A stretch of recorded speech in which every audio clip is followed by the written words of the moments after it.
Cerró la nada en un círculo y liberó lo contrario de la nada, el algo. Las combinaciones de los algos en un principio no eran tantas, pero con el paso del tiempo fueron muchas, tantas, que el número de ceros que había que agregar para contarlas formaban una larga fila de nada que se perdía en el infinito. El hombre tuvo miedo. Fue entonces que la humanidad se refugió en la certeza. Y la certeza es la negación de la duda.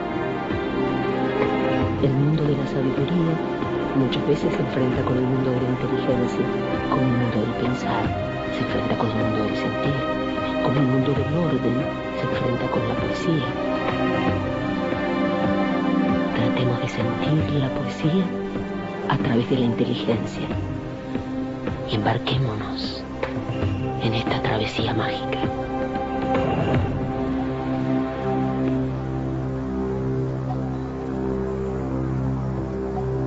Latinoamérica, historias perdidas. En cualquier parte del mundo, sobre todo en Argentina, quien escuche la palabra Uritorco pensará en ovnis. Los avistajes de ovnis en el Uritorco son milenarios, y ya los indios comechingones conocían los extraños fenómenos que ocurren allí. En 1986, la zona del cerro adquirió fama mundial al aparecer en él la huella extraterrestre más grande que jamás se haya visto. Pero los misterios no se reducen a luces en el cielo y pastizales quemados, inexplicables campos magnéticos que descargan las baterías, hombres que desaparecen entre las piedras, leyendas europeas anteriores a Colón que ya mencionan el cerro. ¿Cómo no vamos a ver que son atraídas esas luminosidades? Entonces, en torno al Cerro Uritorco, que ya era sagrado para los comechingones, que habían advertido mucho antes de la llegada de Español a América que algo allí había, ¿cómo no vamos a tener ahí otro de los sitios más enigmáticos? Muchos creen que existe una ciudad dentro del cerro. Durante años, el guía espiritual Ángel Cristo Acoglanis condujo a los visitantes hasta su supuesto portal. Otros aseguran haber escuchado impresionantes explosiones dentro de la tierra, como si dos gigantescas compuertas se cerraran. Y estos ruidos tienen su historia, ya que Uritorco significa precisamente el cerro que truena.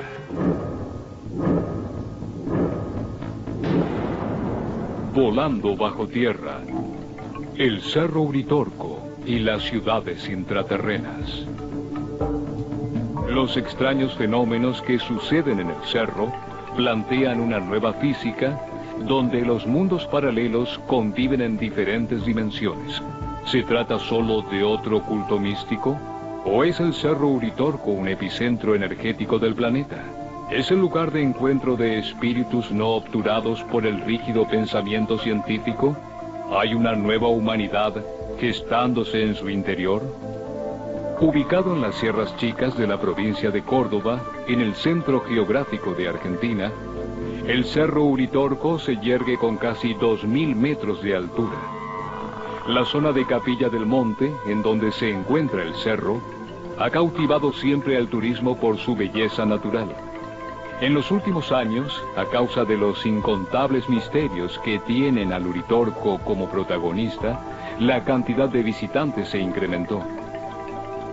Evidentemente nos está dando indicios de que desde el punto de vista sociológico, el fenómeno asociado a la New Age, al circuito alternativo, al tema del turismo mágico y esotérico, es verdaderamente exitoso.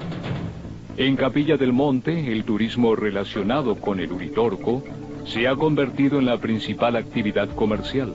Abundan negocios y puestos donde el visitante puede obtener libros de mística y ayuda espiritual, música para meditación y piedras energéticas. Turistas de Buenos Aires e inclusive muchos extranjeros llegan masivamente al cerro. ¿Qué es lo que buscan? Natural, realmente para descansar, para encontrarse, por un lado. Pero otro lado, creo que nos está favoreciendo esa tendencia que no la manejamos nosotros y que es mundial. Al turismo tradicional, seducido por los encantos naturales de la región, se le sumó una gran cantidad de personas que se acercan con inquietudes espirituales o simplemente con curiosidad por los extraños fenómenos. El Cerro Uritorco convoca también a místicos y ocultistas. A partir de la huella, fue como si se produjera una, digamos, una afluencia turística mayor. Y el lugar tiene algo especial, pero uno tiene que estar abierto a recibirlo. O sea, es un lugar energético, hay una energía diferente. Creo que hay mucha energía porque hoy que subí por primera vez me di cuenta que tiene que ver también con los cuarzos y es una montaña de cuarzos. Es una cuestión puramente de energía y la energía es medible, o sea, físicamente se mide. Antes de que la cultura New Age fuera atraída hacia la zona, el pueblo de Capilla del Monte se quedaba paulatinamente sin gente. Hoy día, gran parte de sus pobladores provienen de otros pueblos y de la capital federal que, o bien escapando del estrés o buscando la elevación espiritual, han decidido radicarse allí. No solamente hay asociado a este fenómeno una serie de ideas que permiten pensar y reflexionar el fenómeno, sino experiencias de otros contextos culturales donde este fenómeno se dimensiona también con color local.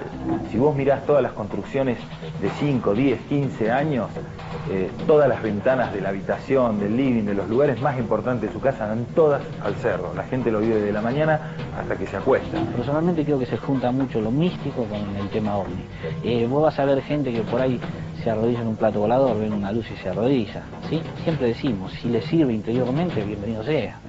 Quienes se acercan para tener algún tipo de encuentro extraterrestre tienen muchas posibilidades de no quedar insatisfechos.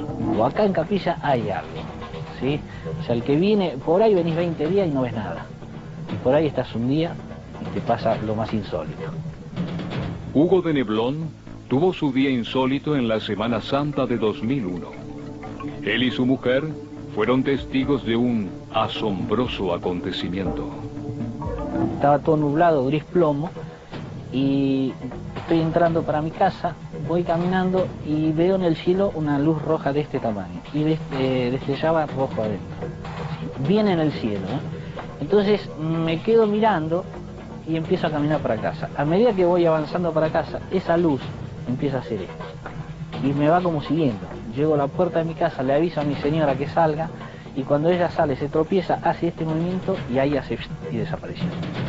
Estos hechos, si bien han tomado fuerza a partir de los años 50, tienen antecedentes desde comienzos del siglo XX. Bolas luminosas, objetos voladores con ventanillas y hasta seres parecidos a hombres con extraños trajes brillantes se encuentran en docenas de relatos de los lugareños.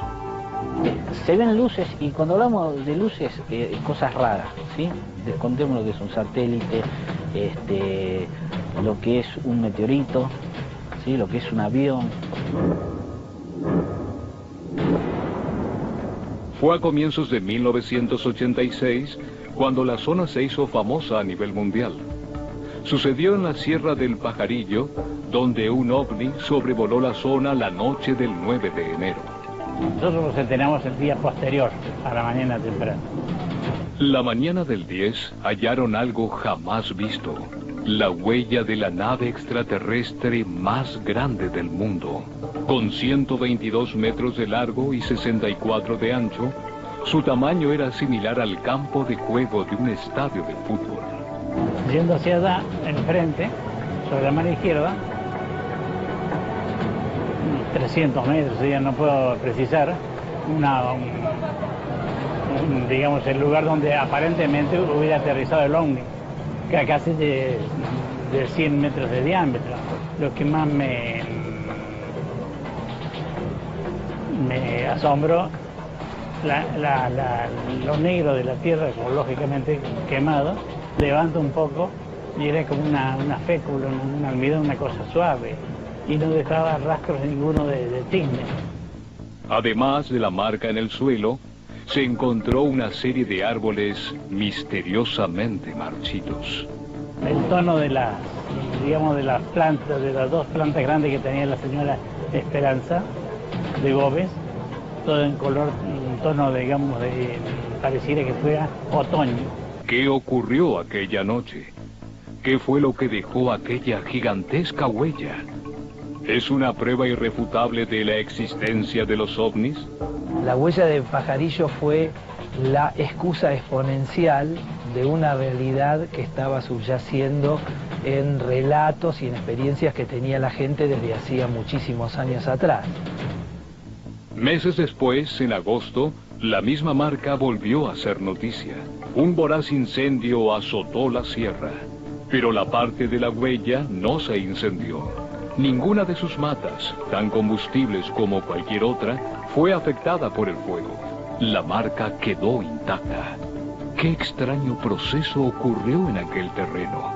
¿Por qué no arden sus pastizales?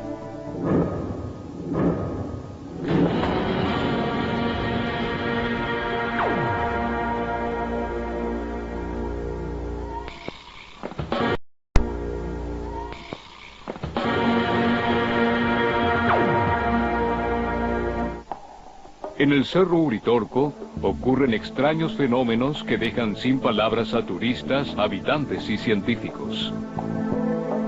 Hay una persona de Neuquén, Julio de Neuquén, que llega a Los Terrones, funcionaba todo bien. Llega a Los Terrones, van a sacar una foto, se le clavó la máquina. ¿Sí? Bueno, van a sacar con la otra, saca una, se le vuelve a clavar. Tiran con la otra, no le anda. Agarra la filmadora, está filmando, pero filmó 2 minutos, le aparece la imagen de la pilita y murió. Eso le pasa en Los Terrones. Cuando vuelven, que están parando en el camping municipal, se pone a revisar todo y está todo funcionando bien. Cuando se hace un viaje largo, se chequea todo el equipo, digamos, toda la parte técnica, desde cámaras hasta movilidad también. Y cuando llegamos a la parte del Uritorco, digamos, la base del Cerro Uritorco, mejor dicho, cuando quisimos salir del Cerro Uritorco, nos dimos cuenta que la camioneta no tenía corriente. Pensamos que era una falla mecánica, una falla técnica. Cuando vinimos acá, empezó a funcionar como si no hubiese pasado nada. Algunos sostienen que el cerro está lleno de materiales con alta carga electromagnética e inclusive radiactiva, que serían los causantes de todos estos fenómenos. Es posible que por la presión que estamos hablando, que formó este relieve de Sierra Pampeana, precordillera, cordillera de los Andes,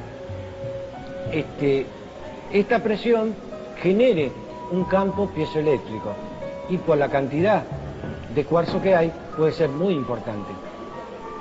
Es, si querés, un atrevimiento hipotético, pero es posible. El cuarzo tiene una propiedad que es la piezoelectricidad. ¿Esto qué significa? Significa que un mineral uno lo presiona mecánicamente en sus 2 extremos y genera un campo eléctrico. Esto en un cristal. Imaginémonos la cantidad de cristales de cuarzo en el Uritorco, es inconmensurable. Otros inexplicables sucesos son habituales en la zona.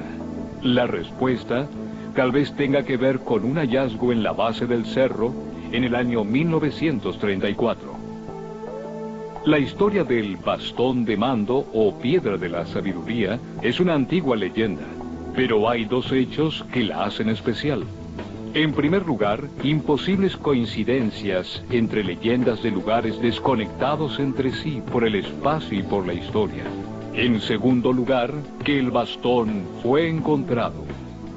Tanto la zona de las Sierras Chicas, conocida por los aborígenes como Viaraba, como las Sierras Grandes, cuyo nombre era Charaba, estaba poblada por los indios comechingones. Para ellos, como para otras tribus indígenas que vivían en la zona, el Cerro Uritorco habría sido considerado un centro de convocatoria mística religiosa. En él se desarrollaban ritos calendáricos periódicos, danzaban tomados de la mano y entonaban cantos mántricos. Cuenta la leyenda que hubo un tiempo en que este pueblo era gobernado con justicia por un cacique de nombre Voltán. Este poderoso y benévolo soberano podía además dominar las fuerzas de la naturaleza y del cielo.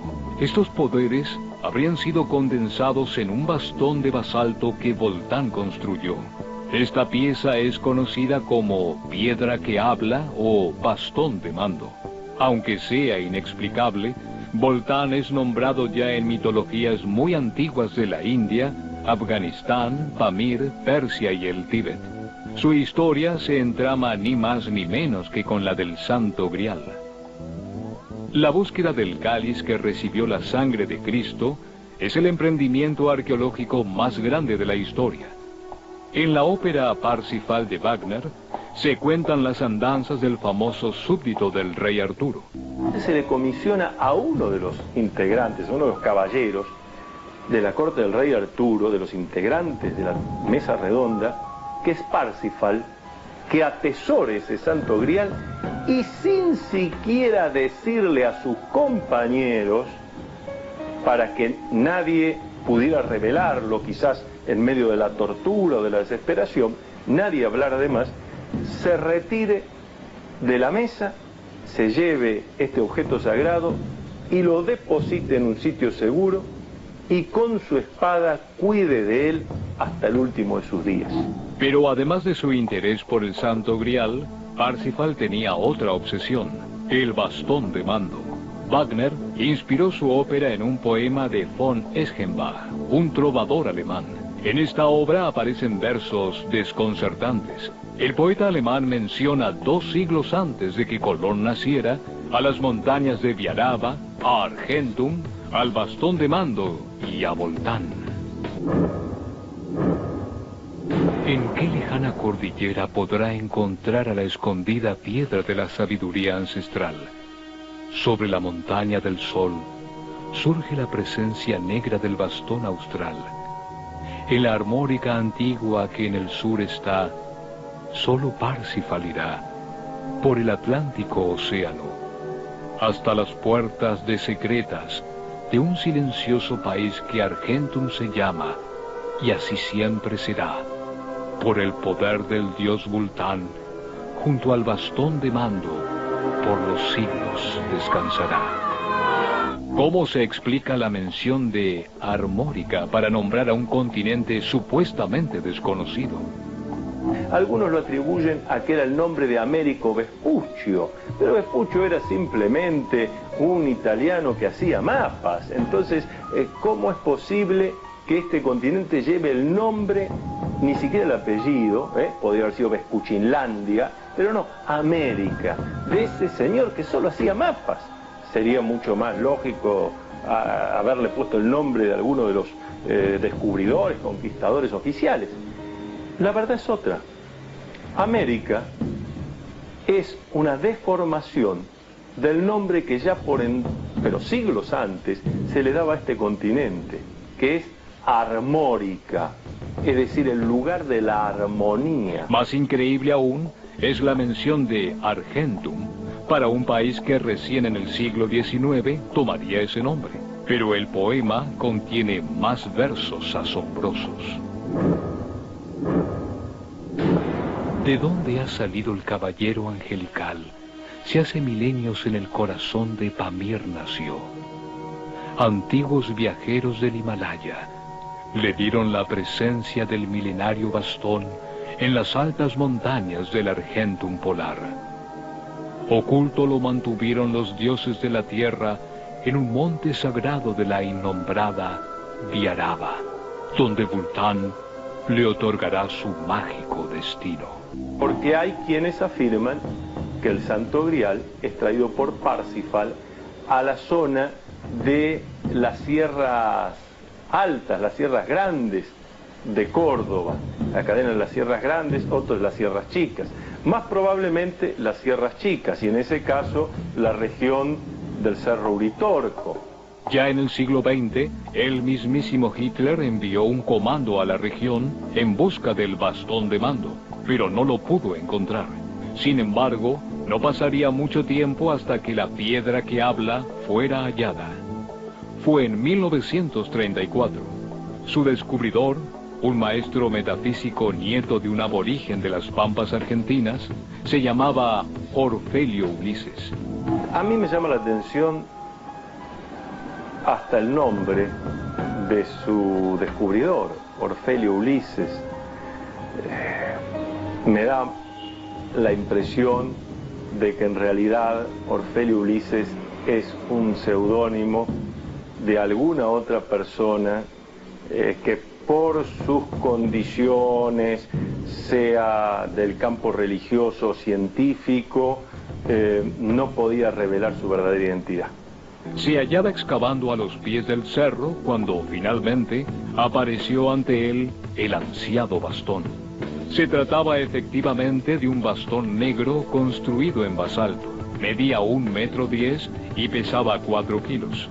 El bastón de mando es un objeto curiosísimo, edificado sobre un cilindro de piedra. Digo edificado porque está trabajado, está hecho siguiendo un sentido en cuanto a la decoración inserta que tiene. Símbolos que hay que leer, yo me animo a decir, desde los símbolos de una cierta alquimia, que es la alquimia original, la alquimia que llamamos de la tradición hermética. ¿Se trata efectivamente de la piedra de la sabiduría? Algunos se preguntan si el mundo ha mejorado acaso desde la aparición del supuesto bastón. Siendo que a los pocos años se desató la Segunda Guerra Mundial, el argumento tiene de qué aferrarse. El bastón quedó en custodia del profesor Guillermo Alfredo Terrera. Según los iniciados, se trata del auténtico bastón de Voltán y contiene la sabiduría que permitirá regenerar a la raza humana. Solo estaría esperando el momento oportuno. Sin embargo, ciertas almas adelantadas ya estarían trabajando en silencio, preparando una revolución espiritual y energética. Un trabajo en silencio que lleva ya miles de años. Un trabajo que se estaría realizando justo dentro del Cerro Uritorco.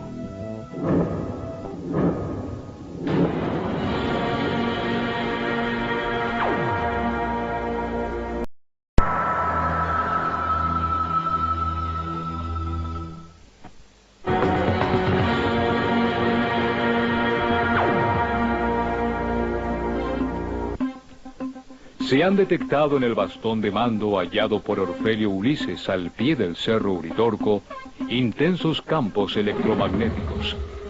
No cualquiera podría alcanzar la sabiduría que en él se hallaría. Se requerirían especiales condiciones energéticas y espirituales. Bajo determinadas circunstancias, una persona podría, gracias al bastón de mando, establecer la conexión. Pero, ¿conexión con qué? Y la función que tiene, a mi juicio, es la de servir como agente catalizador de energías que solamente se dan cuando se realizan determinado tipo de rituales. Para las escuelas herméticas, se trata de una sabiduría omnipresente en el universo que conecta a seres espiritualmente más elevados. Pero esta gran comunidad de seres tendría además un punto de congregación, un lugar de reunión, una ciudad subterránea llamada Erx.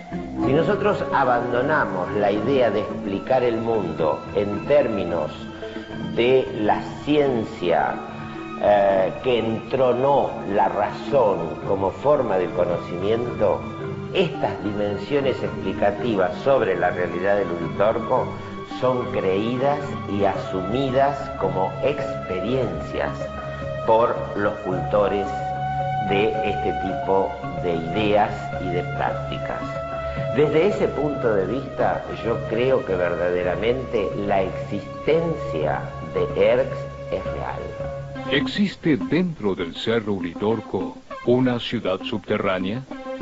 Las tradiciones comechingones hablan del éxtasis de los ancestros indígenas por las luces que surcaban el cielo. Pero también hablan de los espíritus que emergían de sus tumbas irradiando luz, y de hombres que tras caminar por el cerro desaparecían entre las piedras. Hoy en día es una de las tradiciones culturales que permiten a todos los cultores de la New Age, del circuito alternativo, del turismo mágico y esotérico, del platillismo extraterrestre, permiten relacionar lo que hoy se piensa sobre los efectos que produce el Uritorco en la vida de las personas y en la vida del cosmos, como algo que proviene ya desde la tradición de los comechingones. A pesar de que Erx tendría una existencia en un plano físico no tradicional, su esencia no sería meramente espiritual. Numerosos testigos han escuchado imponentes ruidos provenientes del interior del cerro, fuertes explosiones, sonidos parecidos al de un martillo neumático, los truenos que le dieron su nombre al cerro. ¿Es entonces el Uritorco, además de un punto de visita de extraterrestres, la sede de una ciudad intraterrena? Yo creo que la ciudad intraterrena está en una dimensión, está en otra dimensión, no está en tercera dimensión. Por eso imagino que es muy difícil que con tecnología o aparatología que, digamos, al menos conozcamos todos, eso pueda ser detectable, ¿no? A pesar de su singular condición física, no todos los accesos a Erx son espirituales. Según los iniciados, además de los 6 portales etéricos, existe un acceso material. Erx vendría a ser una ciudad intraterrena. O sea, estamos partiendo de una serie de mitos y leyendas ancestrales, como son, por ejemplo, de que hace 25.000 años de los nuestros, 2 grandes civilizaciones, los seres de Orión y los seres de las Pléyades, seres extraterrestres, fueron enviados a la Tierra en calidad de guardianes y vigilantes. El nombre de la ciudad corresponde a una sigla que significa encuentro de remanentes cósmicos siderales. Oculta bajo la Tierra, tendría una existencia material, pero en un nivel de vibración superior. Estableciendo a través de nuestro planeta una red de túneles y galerías donde se guardan los archivos del conocimiento de la historia perdida de la humanidad. Por eso, solo algunos podrían verla físicamente. Su antigüedad sería de 21.500 años, aunque su constitución material dataría de la mitad de ese tiempo. Todos coinciden que es de un color azulado, a veces tendiendo a verde, color que se responde bastante también con el tema, ¿no?, de lo que uno sabe del tema de sanación. Después hablan de estas famosas cúpulas, ¿no?, que aparecen como una especie de cristal. Y el piso era como si un vidrio grande, verde, lo hubiesen puesto y venía una luz de abajo. Se iluminaba todo, le alumbraba todo el camino. Es una cosa que se ve como a través de un velo. En Erx se encontrarían el templo de la esfera y los 3 espejos, que permitirían el intercambio cósmico de datos con todas las galaxias. Estos 32 seres extraterrestres de 32 civilizaciones diferentes, enviados para conformar esta especie de gobierno interno planetario o hermandad blanca en los retiros interiores, habría pasado la posta a sobrevivientes civilizaciones desaparecidas como los incas, los mayas, los atlantes, los lemures o los lemurianos, y quienes hoy día vivirían en este mundo intraterreno.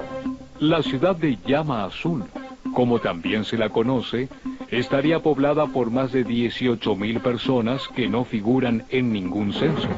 Además de la conexión espiritual y energética con el resto de la galaxia, Erx tendría también una conexión material con otras regiones. Una de estas conexiones desembocaría en el Tíbet, en la ciudad de Shambhala. En América existirían numerosas ciudades subterráneas, también conectadas con Erx. Mistitlán, que significa la ciudad de los hombres sabios, es una de ellas. Otras ciudades intraterrenas en el continente americano serían Isidris en Mendoza y Aurora en el Uruguay.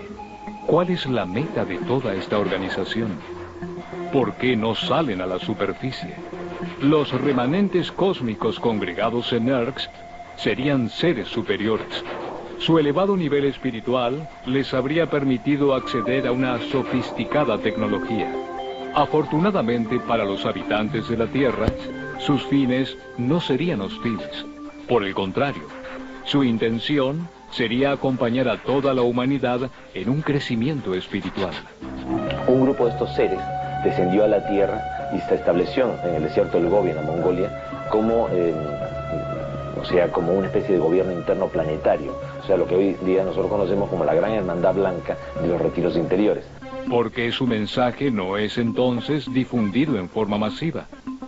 ¿Por qué no transmiten abiertamente su alegato espiritual? Tal vez los oídos del hombre occidental no estén preparados para escucharlos. No aún. Mientras tanto, los habitantes de Erx se dedican a observar. Su mensaje es difundido a aquellos que por sí mismos comienzan a buscar una respuesta. Ahora, ¿por qué ellos seleccionan a ciertas personas para el contacto? Primeramente, cualquier persona puede llegar a tener un contacto con estos seres, porque depende más de ellos que de nosotros. Ciertamente ellos seleccionan a la gente con la que desean contactarse, pero no porque tal o cual persona sea mejor que el resto, sino porque ellos saben que a través de ciertas personas ellos pueden llegar a un colectivo mucho más amplio. Una de las faldas del Uritorco tiene un vínculo privilegiado con la ciudad de Erx. Este sector, conocido como Los Terrones, llama la atención por las extrañas figuras que forman sus rocas. El tiempo y los sedimentos moldearon sobre las rojizas piedras perfiles de seres humanos, obeliscos y hasta la difusa silueta de una ciudad perdida. Esta formación se trataría de sedimentos, o la volcánica o magma, que en algún momento cíclico emergió y se solidificó al cambio de temperatura. Después hubo una acumulación de sedimentos y se han ido formando figuras o parecidos naturales que el tiempo ha ido dibujando o formando por el desgaste, ya sea eólico o marítimo. Geólogos de la Universidad de Plata determinan que esto posiblemente ha estado bajo del agua del Océano Pacífico cuando la cordillera no existía. Habría sido entonces nada menos que el Océano Pacífico el creativo escultor de las figuras de los terrones. Bueno, hay una serie de diversas cosas que la imaginación le vamos dando un poco de vida y sentido, ¿no? De noche, las coloridas luces de Erx salen de su escondite y se pasean entre las mágicas rocas de los terrones. En este paraje se encontraría el acceso material a la ciudad. ¿Está próxima una revolución espiritual? ¿Alcanzará la humanidad la armonía y la paz? ¿Se superará así la agonía material en la que vive gran parte del planeta? La promesa de la llegada de un reino de paz a muchos les suena sospechosamente hermosa, mientras las desigualdades continúan. Pero la fe no es discutible. ¿Y acaso los escépticos no tienen su propia fe limitada a lo que la ciencia acepta como posible? ¿Cómo se las arreglan los escépticos para tapar los agujeros de la ciencia? Si la ciencia ya incluyó la dimensión temporal como una cuarta dimensión relacionada con el espacio, ¿por qué no pensar que algún día aceptará la existencia de muchas más? Solo un hombre ha ingresado físicamente a Erx y retornó para compartir su descubrimiento. A partir de su experiencia, se dedicó a guiar a quienes buscaban una respuesta en el cerro, conduciéndolos a través de los terrones para que se encontraran con la ciudad de la llama azul. Su nombre, Ángel Cristo Acoglanes. Para muchos, en su cuerpo físico se manifestó el portero de Erx, conocido como Saruma. Yo creo que eran exactamente el mismo ser. Eran exactamente el mismo ser. No creo que fuese una entidad separada de Ángel Cristo Acoglanes. Podríamos decir para simplificarlo, que sería el yo superior de Ángel Cristo Acoglanis, o una misión o la función en un nivel, digamos, dimensional distinto de Ángel Cristo Acoglanis, Saruma, pero es el mismo ser, es la misma entidad sin ninguna duda. Guía de las excursiones espirituales al cerro, Acoglanis facilitó que muchísimas personas se conectaran con la energía de Erx. Ahí no se hablaba de hadas ni de cosas raras, no, estaban. Donde él lo llevaba, estaban esas cosas, usted las veía. Nos invitó, fuimos con él, un grupo grande, entonces nos llevó hasta arriba de los terrones. Y después de ahí nosotros empezamos a ver las luces y él hablaba. Después vimos la ciudad de Her, que esa se ve. Nadie me ha dicho que haya entrado en ella físicamente. Sí que pudieron verla físicamente a través de las ceremonias de Acoglanis, y si no, que fueron transportados, pero en el estado de sueño, hacia allí, y bueno, allí te describen los seres que están habitando allí, seres parecidos a nosotros, algunos, digamos, de altura, vestidos con túnicas, y de un ambiente bastante armonioso. Usted vio cómo se ven toda la hilera de luces, todo lo que se ve cuando usted va entrando en la ciudad y después se acerca y ahí aparece como un trono, donde están sentadas distintas personas. Y él les habla y ellos se van cambiando. Si bien Orfelio Ulises encontró el bastón de mando y el profesor Terrera lo custodió, es Acoglanis el auténtico padre espiritual de Capilla del Monte. Acoglanis arribó a la zona a finales de los años 70. Dotado de una especial habilidad sugestiva, utilizó sus recursos y sus conocimientos para ayudar a los demás. Bueno, como persona era una muy buena persona. Eso ayudaba mucho a la gente, más para el lado de Copacabana, Ongamira, la parte donde él más iba. Ahí la gente lo quería mucho. Llega a finales de la década de los 70, desde Villa Allende hacia la zona de Quebrada de Luna. Cuando él se establece allí, comienza a desarrollar una actividad primero como, digamos, como terapeuta o como sanador, un hombre con un importante caudal, digamos, de potencialidad sanadora, ¿no? No desde el punto de vista, digamos, médico, científico, sino desde el punto de vista de lo empírico, ¿no? Un hombre, digamos, nacido para curar a través de sus manos y del conocimiento que había adquirido.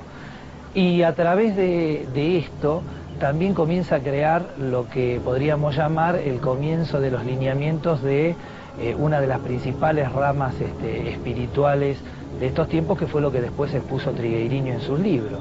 ¿Era Acoglanis verdaderamente el portero de Erx? La pregunta tal vez solo sea una variante de la pregunta principal. ¿Es real Erx? Sin embargo, la pregunta seguirá sin respuesta. Extrañamente, Ángel Cristo Acoglanis fue asesinado en abril de 1989 por su mejor amigo. Para algunos, fue una forma de callarlo.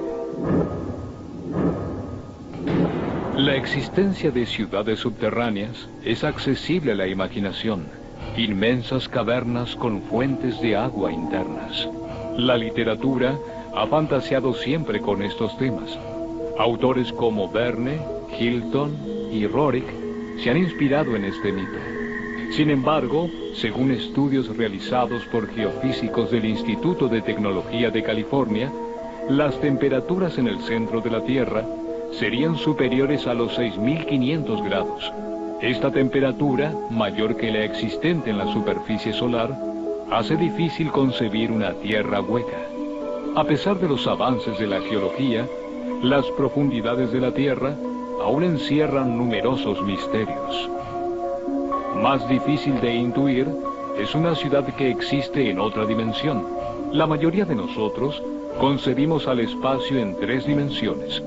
Einstein, sin embargo, presentó al tiempo como una cuarta dimensión en relación inseparable con el espacio y postuló la existencia de muchas dimensiones más.